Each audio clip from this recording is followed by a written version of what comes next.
Hi friends. In this quick tutorial today, I wanted to share with you my process for editing drone photos. I'm flying an Autel Evo 2 Pro 6K drone, and it's got a 1-inch sensor. It does a pretty good job in low light. And these are some images captured at sunrise this morning. Was trying to capture a little bit of the color in that beautiful sunrise behind this construction that's going on here in Southern California. My drone is set up to capture 3 images for every photo that I take, and it's set up for auto exposure bracketing with the intent to possibly use these images in an HDR post-production process. So the images are captured with an average exposure, and then one is 2 stops underexposed, one is 2 stops overexposed, to try and capture details in the highlights and the shadows that are not possible with just a single image. So here we have the images from one set of bracketed exposures. So you can see the underexposed image, which preserves the highlight detail, the average exposure, and then the overexposed image, which preserves the shadow detail. I'm going to take these into, using Adobe Lightroom, I'm going to take them into the Merge to HDR function. So I'll select all 3 images, right-click on one of them, go to Photo Merge, and choose HDR. The keyboard shortcut for that is Control H. That's a weird keyboard shortcut for a Mac, but it is Control H. In the HDR Merge preview box that comes up, there's a couple things to pay attention to. First of all, you want to leave Auto Align checked. Even though this is from a stationary aircraft, there might be a little variation in position from one image to the next, so make sure Auto Align is checked. Auto Settings, you can check that. If you want to, you can leave it unchecked. It doesn't really matter. When it's checked, we'll apply develop settings automatically. You can adjust them after the fact. I usually leave it checked. It gives me a good starting point. The ghosting settings you can change according to your particular set of images.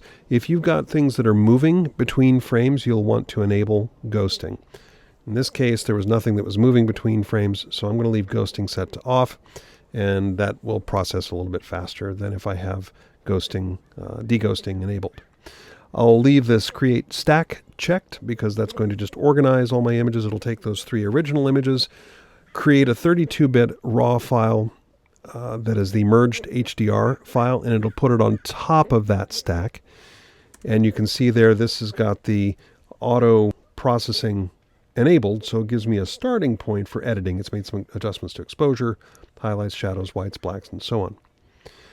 Now, this is just the base adjustment, the base process. I'm going to go in now and do some fine tuning on this, particularly for drone photography. One of the things I'll do often is increase the clarity, which increases the mid-tone sharpness. And given that many of the images that I'll shoot this way are landscape or architectural images, that clarity boost really helps a lot with punching up some of the detail in the midtones. We can play with shadows. It actually looks pretty good as it is. That's not too bad. One thing that I do want to do, though, is bring back a little bit of the color in the sky that I saw this morning. Dehaze is a great adjustment for that, but if I do it globally like this, it increases the contrast and the saturation throughout the image. I don't want to do that.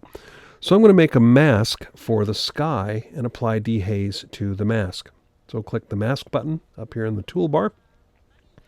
I'm going to create a mask for the sky, let the AI-powered masking function select that sky, and I'm just going to dial up the dehaze function here. And you can see that brings a little bit of color, a little bit of highlight recovery back into the sky, increases the contrast a little bit as well. So we do want to be careful we don't go too far, obviously.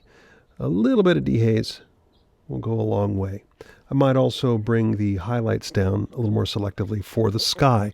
Again, this is a localized adjustment with a mask. That looks pretty good as it is. Now, the other thing that I often do with my architectural images is to highlight the subject a little more effectively, to have the subject pop from the image a little bit. I will warm up the subject of the image using a mask and a color temperature adjustment. So I'm going to create a new mask, and we'll use the radial gradient in this case. And I'm going to draw a radial gradient around the building in the center. And what I want to do here is simply drag the temperature slider a little bit to the yellow side. I don't want to go, crazy with it where it's going to be really obvious, but just going to bring up the yellow a little bit, just kind of warm that up just a tad. So now I've got that bit of contrast between the cool tones of the overall environment at sunrise and the warmer tones of the building. Now looking at the overall image at this point, it's looking a little bit overdone, so I might dial back the saturation just a tiny bit. Maybe dial back the vibrance just a tiny bit. So here's our before image with no processing.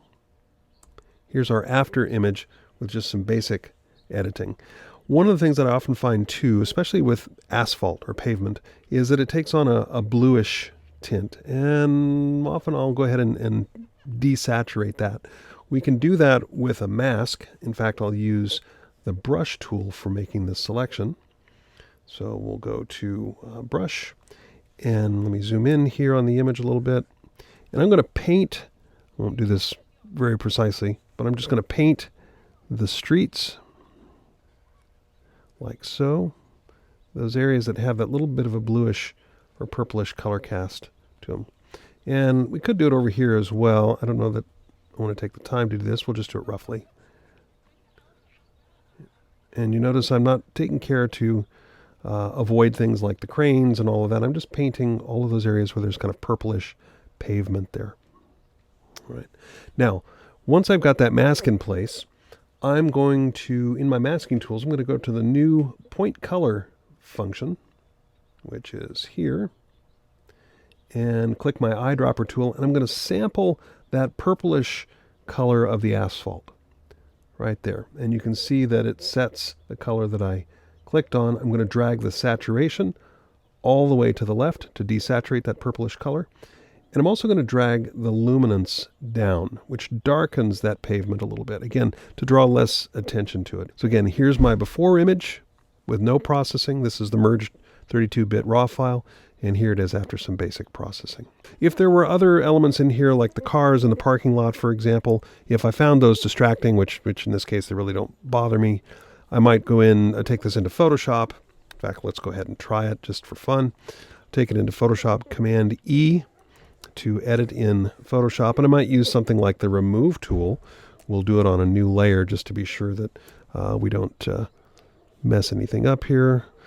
And we're on the remove tool, which is the AI powered healing tool. I'm going to just paint over the cars here.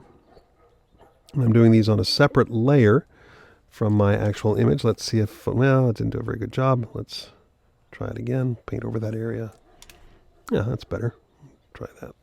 Might have to go over it a couple times to get it to work the way we want. And while we're here, if there are any other distractions, we can, take them out.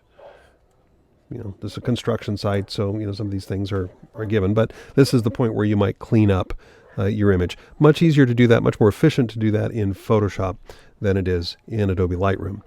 Once you're done, you simply save it, close it, and it'll come right back to Lightroom with whatever edits we made in Photoshop intact. As soon as it's done saving, there we go. The cars go away, and there's our image. We can continue to do editing on this if we want, but now we are editing our PSD version that's gone to Photoshop and come back in that round trip. So now it's a PSD that we're working on instead of the RAW file, but still, we can still do some basic editing on that after it's been to Photoshop and back. So there you go. Hopefully that gives you some ideas and maybe some things that you can do to tune up or fine-tune your drone images. Hope that helps. If you've got other tips or tricks or ideas or things that you do that you think would be helpful, go ahead and drop them in the comments. Look forward to hearing from you.